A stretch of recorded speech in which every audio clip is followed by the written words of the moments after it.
Assalamualaikum warahmatullahi wabarakatuh. Apa kabar anak-anak? Semoga kalian sehat selalu. Berjumpa lagi dengan Pak Maulana dalam kegiatan cerpen cerita pendidikan. Pada kesempatan kali ini Pak Maulana akan bercerita tentang asal-usul ibadah kurban. Namun sebelum itu, marilah kita membaca basmalah bersama-sama.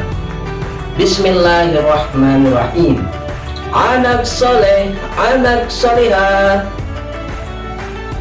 Anak-anak, ibadah kurban yang sebentar lagi kita laksanakan pada tanggal 10 Zulhijjah itu berasal dari sejarah kurban Nabi Ibrahim alaihissalam dan juga putranya Ismail alaihissalam. Dikala itu Nabi Ibrahim alaihissalam adalah seorang yang sangat dermawan. Nabi Ibrahim selalu berkurban banyak sekali dan untuk fakir miskin. Nabi Ibrahim alaihissalam pada saat itu belum mempunyai putra, maka Nabi Ibrahim berdoa kepada Allah agar diberikan keturunan. Maka Allah Subhanahu wa Ta'ala mengabulkan doa Nabi Ibrahim. Lahirlah seorang anak laki-laki dan diberi nama Ismail. Setelah lahir Nabi Ismail alaihissalam, lalu Nabi Ibrahim membawa istrinya Siti Hajar dan juga putranya Ismail ke suatu daerah, yaitu gurun pasir yang gersang dan tandus, tidak ada pepohonan maupun air. Disitulah Siti Hajar dan Ismail tinggal. Nabi Ibrahim alaihissalam pergi ke Palestina untuk berdakwah, menunaikan perintah dari Allah Subhanahu wa Ta'ala. Kini tinggallah Siti Hajar dan Ismail di tengah-tengah gurun pasir yang tandus dan gersang. Tidak ada setetes air. Ketika itu Nabi Ismail masih bayi dan masih menyusui. Lalu kian hari persediaan makanan dan minuman kian menipis dan habis.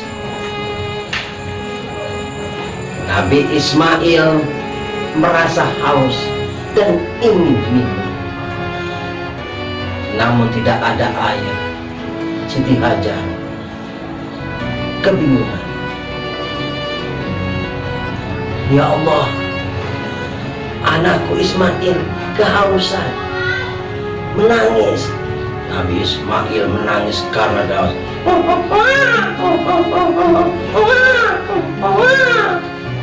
Akhirnya Siti Hajar pun bergegas mencari air. Pergilah Siti Hajar ke Bukit Sofa. Di sana Siti Hajar tidak menemukan air setetes pun. Lalu Siti Hajar melihat ke Bukit Marwah. Nampak di sana ada air. Tidak berpikir panjang lagi, Siti Hajar pun berlari kecil sampai di Bukit Marwah. Ternyata air itu pun tidak ada, hanyalah bayangan. Siti Hajar bolak-balik dari Sofa ke Marwah, dari Marwah ke Sofa, terus hingga 7 kali, namun tidak menemukan air. Siti Hajar pun merasa lelah. Ya Allah, hamba tidak menemukan air untuk anakku Ismail yang sedang kehausan. Ya Allah, berilah ya Allah hamba air. Di tengah-tengah gurun pasir yang bagus dan bersama, Siti Hajar pun kepanasan, kehausan, dan letih. Tiba-tiba Siti Hajar mendengar suara tangisan bayi, dan ternyata itu adalah Ismail yang sedang menangis kehausan.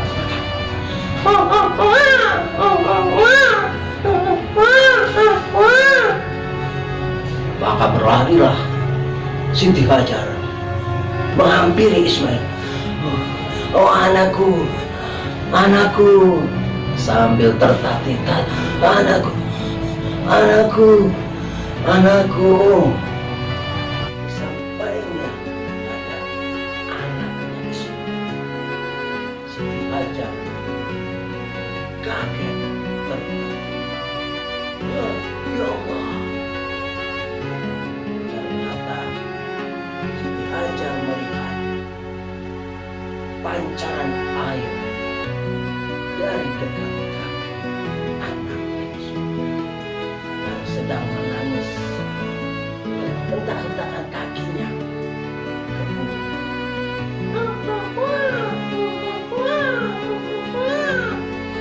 Maka dengan izin Allah keluarlah air berpanjang.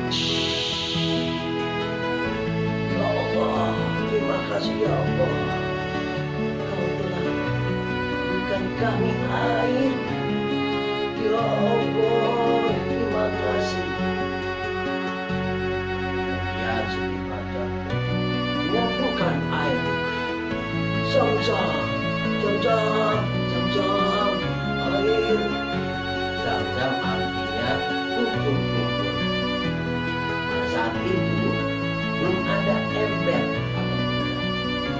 sehingga tangan yang untuk mengumpulkan zam-zam, zam-zam, asal usulnya air zam-zam. Maka dengan air zam-zam ini Siti Hajar dan juga Nabi Ismail, maka selamatlah Nabi Ismail dan juga dari Subhanallah. Beberapa tahun kemudian Nabi Ismail tumbuh menjadi remaja,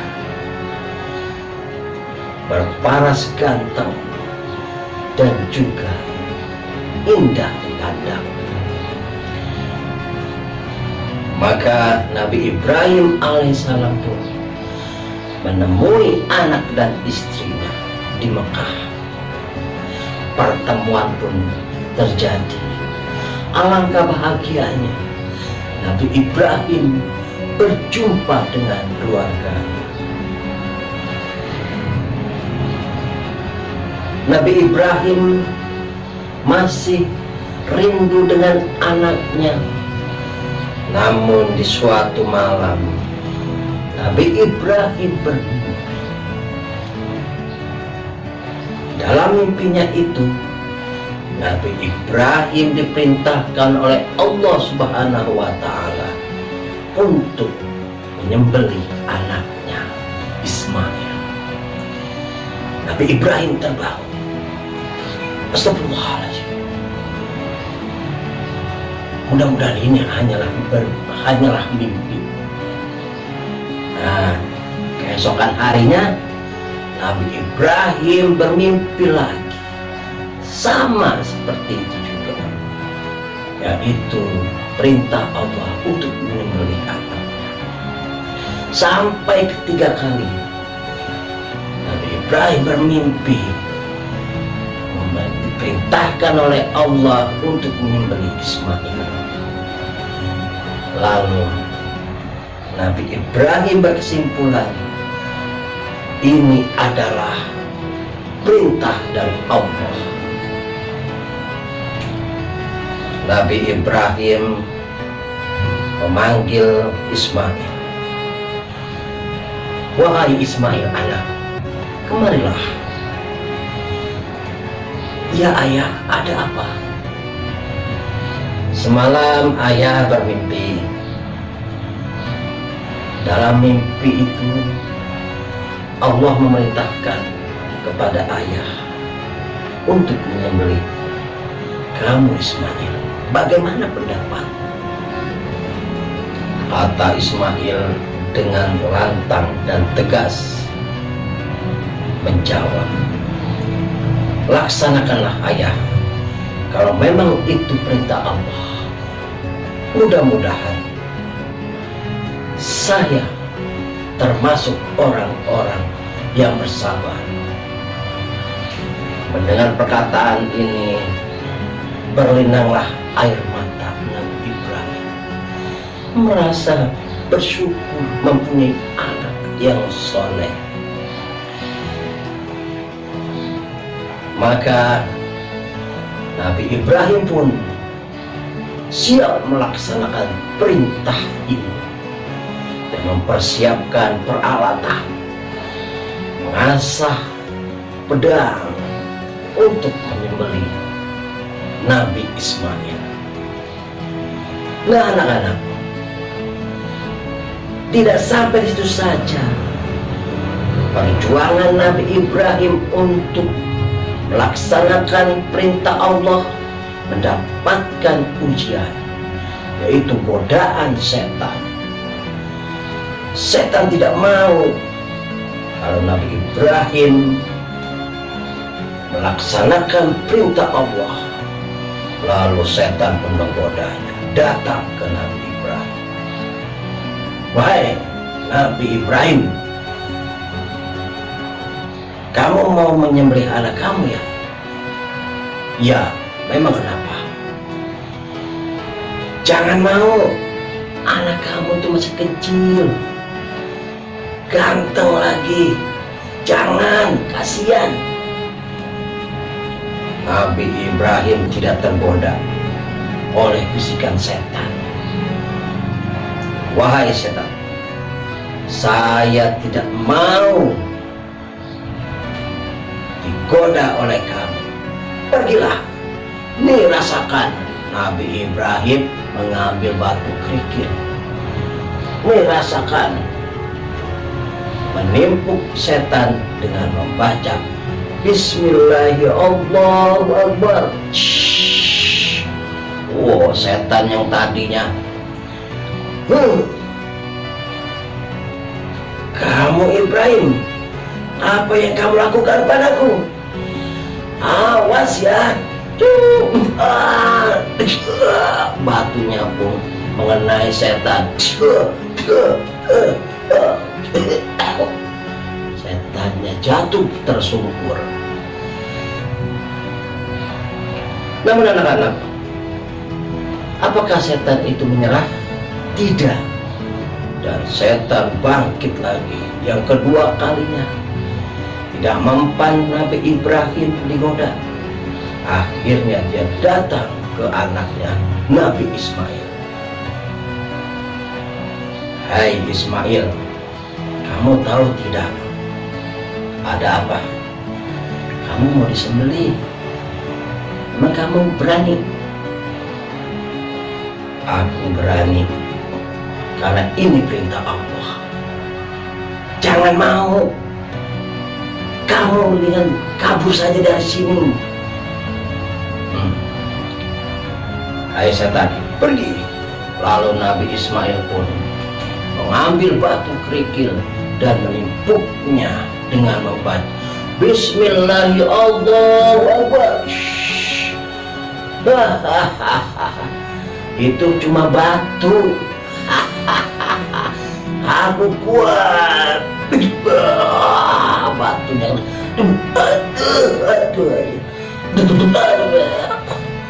Setannya pun jatuh tersungkur.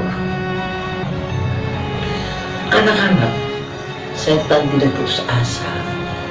Dia pun bangkit dan menggoda istrinya Nabi Ibrahim, Siti Hajar. Hei, Siti Hajar, apakah kamu tega melihat anakmu mau disembelih yang masih kecil itu dan anak satu-satunya? Lebih baik sudah kamu umpetin. Hai setan, saya tidak mau digoda oleh kamu. Tetap akan laksanakan perintah Allah. Ini rasakan. Siti Hajar pun mengambil batu kerikil dan melemparnya dengan membaca Bismillahirrahmanirrahim.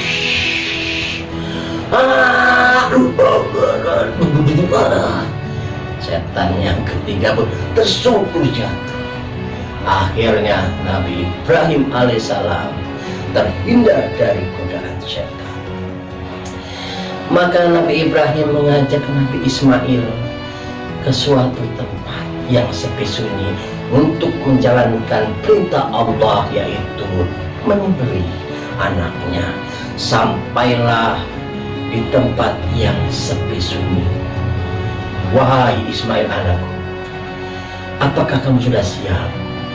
Siap ayah, silakan berbaring. Nabi Ismail berbaring. Lalu Nabi Ibrahim mengambil pedangnya yang sudah diasah, sangat tajam. Bismillahirrahmanirrahim. Ketika Nabi Ibrahim akan menyembelih anaknya Ismail, maka seketika itu juga Allah Subhanahu wa Ta'ala menggantikan Nabi Ismail dengan seekor kibas atau kambing. Bismillahirrahmanirrahim. Allahu Akbar, Allahu Akbar, Allahu Akbar. La ilaha illallah, Allahu Akbar. Ketika disembelih, ternyata yang disembelih adalah kambing.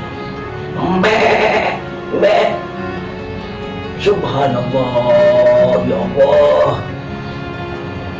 Engkau selamatkan anakku Ismail.